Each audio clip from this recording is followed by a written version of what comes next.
So we're going to pass to someone I had put last because I wanted us to really appreciate, like, there's something so powerful. I met Curtis at there was through our connection to Fulbright, we got invited to an African leaders event in Washington in the fall, or this spring.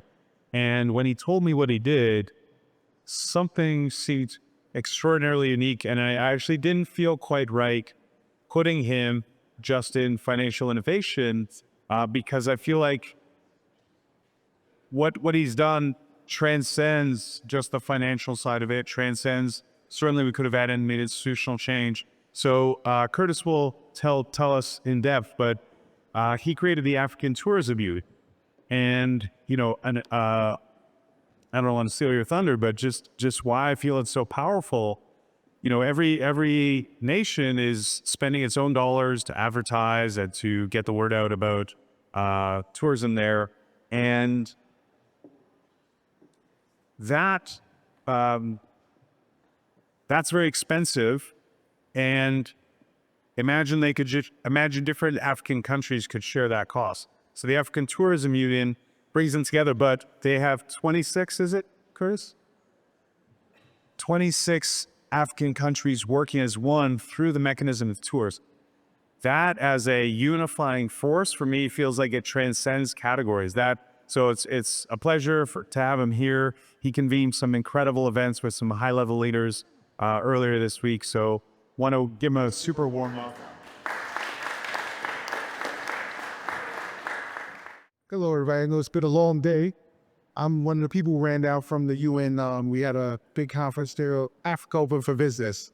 So to give you a little backstory, what we do is we started literally last year at a conference like this where we met. I was speaking on a panel about tourism and how tourism can be used for economic development.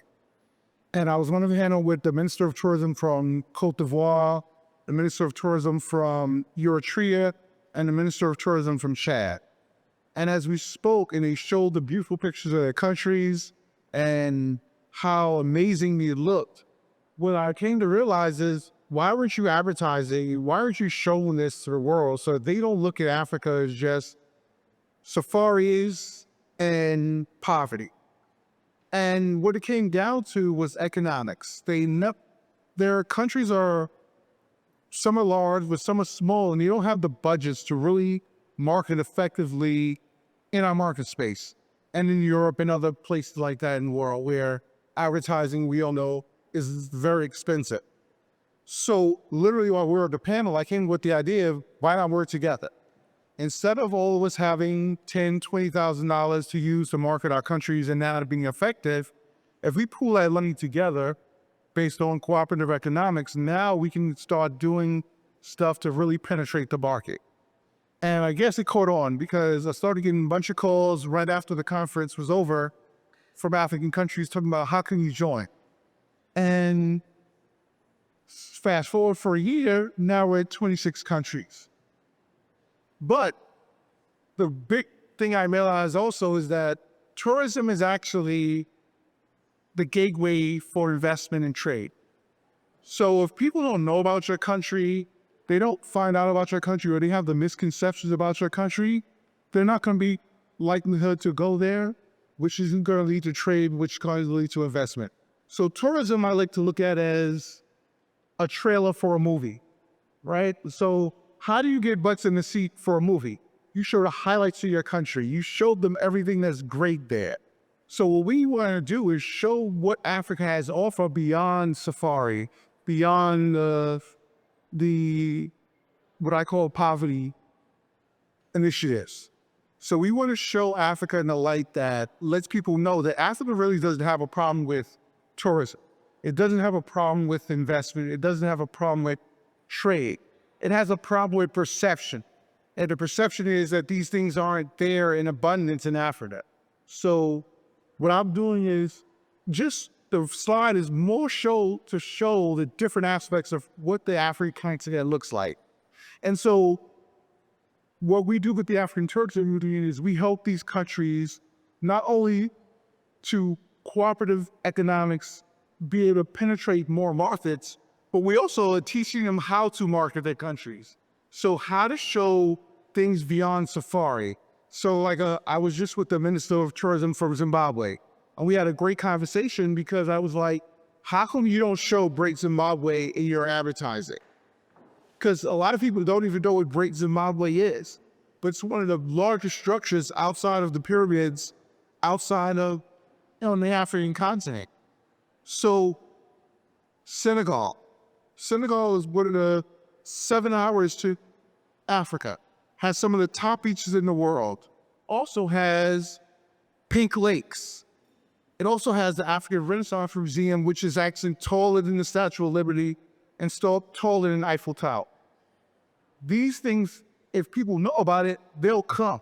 And once people come to your country for tourism, they naturally find ways to invest in it. It naturally piques their interest to invest. So you can actually just keep cricketing going forward. So what we try and do is leverage that information, leverage these relationships. We work directly with the embassies. We work directly with their ministers of tourism, their ministers of finance. That's one of the pink lakes. Like, when I put that on Instagram, people actually asked me, was that a filter? They didn't think that those things existed. So when you show them what's there, people get interested and they want to come. They see the cities so that everything doesn't look like a village. Everything is not dirt roads. There are major cities in Africa across the continent. So we want to get people to understand that when we talk about investment in Africa, it's not always in the villages. It's not always in the sectors that are rural. It's in major cities as well, where they're looking for investment, they're looking for commerce, they're looking for ways to expand their economy. So just a 5% increase in tourism in Africa, and that's my favorite, by the way. People don't know that you can go ski in Africa. And a lot of times when you tell them, it's like mind-blowing. There are 5 countries that have beautiful ski resorts on the continent. But increasing tourism in Africa by just 5% would bring out extra $174 billion to the continent. Now that has the economic impacts that we're looking for. And with that extra money, they can do these other projects that they look for. So it's no longer, how can we help Africa? It's how can we partner with Africa? Because they're not necessarily in need of help. They're in need of partnerships that are sustainable and that are good for both parties involved. So I'm kind of like a little short.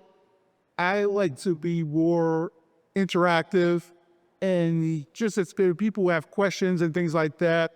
But the main point is, by working together, the African countries can now look at how to package their countries much differently than they were before.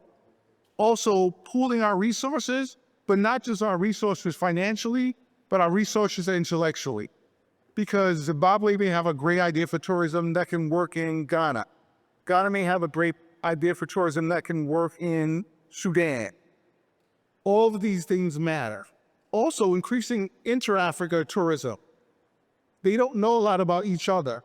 So one of the platforms that we did, and one of the models that we're working on is kind of a quid pro quo approach, where if you give me advertising in your country for free, I'll give you advertising in my country for free.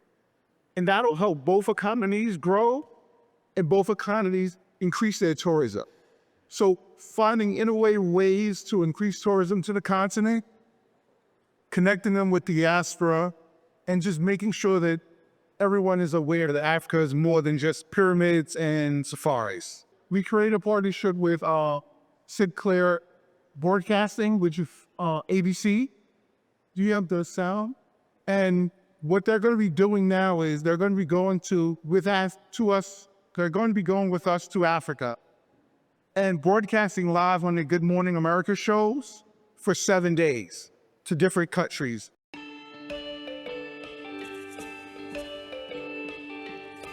I'm Kid O'Shea with Good Morning Washington, and we are thrilled to bring you an incredible opportunity to join us in Africa.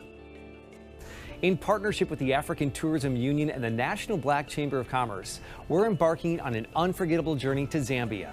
Mark your calendars for April 2025 and experience the Livingston Festival, where all 10 provinces in Zambia come together for a spectacular celebration of culture, food, and music. Discover Zambia's vibrant culture and emerging economy at the Investment Forum, showcasing women entrepreneurs and Fortune 500 companies. And it's all set against the breathtaking backdrop of one of the 7 wonders of the world, Victoria Falls.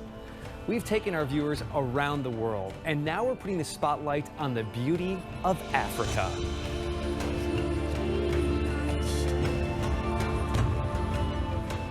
Sponsorship opportunities are available to get your brand prominently showcased on Good Morning Washington, a legacy Washington, D.C. TV station offering unparalleled visibility with decision makers in our nation's capital. From innovation to philanthropy, we'll work together to showcase your brand's initiatives. Join us in Zambia for an adventure of a lifetime.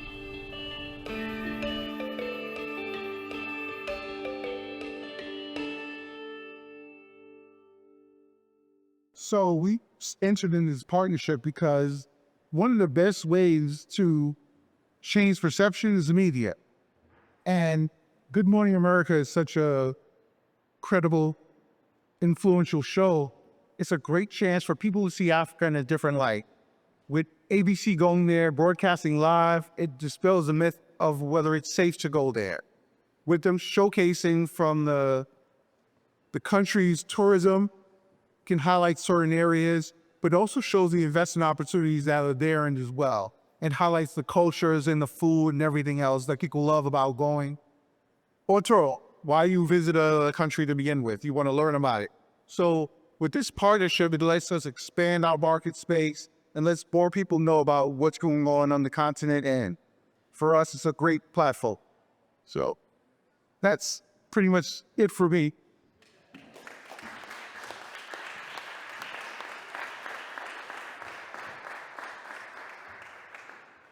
There's ski hills in Africa. It's incredible. You know, that's it. We, you know, if you haven't been been exposed, you just don't know. And all you get is the kind of same images, the safari thing and poverty and like, what, you know, Africa's not it's often called a country by some, but you know, it's it's a rich continent with so many countries, so diverse, so many cultures. And the other point I like to bring up is how large African continent is. You can actually fit the United States, China, Russia in the continent at the same time and have space left over.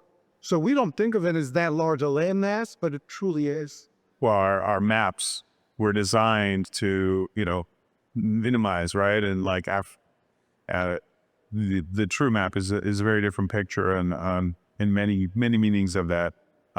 So one, just we have one of our capital partners is very plugged into Cabo Verde. Would love to, you know, connect you. And then, but what for me again,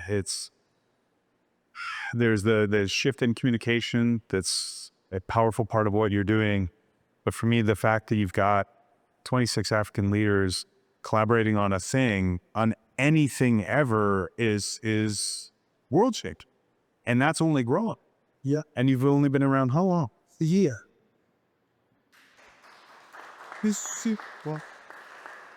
That is like, you know, we're talking about people trying to create change, large scale. Yesterday we had all sorts of incredible investors speaking and hearing about incredible projects.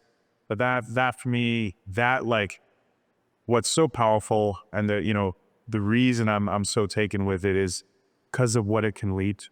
Yeah. You know, to get people in a room talking and whether it's whatever mechanism you're using to do that, and tourism, you know, now that you point it out and you've done it and you've built it in such short time, it almost seems obvious, but yeah, how can we help?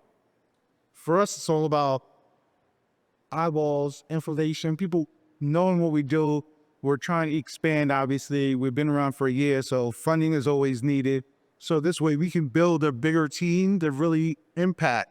We just brought on our sports and entertainment division because one of the things that we need to do is control the narrative of what Africa is and talked about and how it's spoken of so that people get the right impression of what Africa is as opposed to just this narrow view that it's poverty, it's wars, and that's not it at all. There's so much diversity on the continent. And that's the other thing. Part from how we were able to get so many countries involved is that it's very diverse. So I can talk about the continent as a whole, but if you want to go to see the great Zimbabwe, you could only go to Zimbabwe. If you want to go see Pink Lakes, you could only go to Namibia or Senegal. If you want to go see Victoria Falls, Zambia. So there's so much diversity in landscape, but then there's also diversity in culture. So I can talk about Africa as a whole, but there's certain places that if you want to go see that, you can only go to that country. Incredible. It's interesting you're plugging into the kind of athlete side of things, because again, we can have our big plans, but if we don't reach the people, and athletes are a really powerful bridge. Entertainment industry, we've got some filmmakers and film funders in the room, so that's an interesting play or interesting addition to the conversation. So my background actually is in investor bank, but I was also director of marketing and sales for WorldCom. So I understand that I can put something on social media, you can put something on social media, and 10 people see it. But if I get a celebrity to put something on social media, 150,000 people see it, 2 million people see it. So I understand that when building this out, we had to bring in those type of voices that amplify everything that we're doing. So that was why we trained that division. So we through partnerships with athletes, partnerships with studios, partnerships with entertainers and celebrities could amplify our voice. Amazing. So we, again, our network's pretty broad, but there are folks just specifically, maybe, I don't know if I introduced you already, Doug Freeman, some folks who are explicitly are plugged into large high-level athlete networks. So that's an invitation, for an introduction, happy to make. And yeah, I think like getting people to a table around shared interest is an open door to talk about so many other things. And so I'm so excited for what you're doing. Love to support in any way we can. And yeah, we'll keep the conversation going.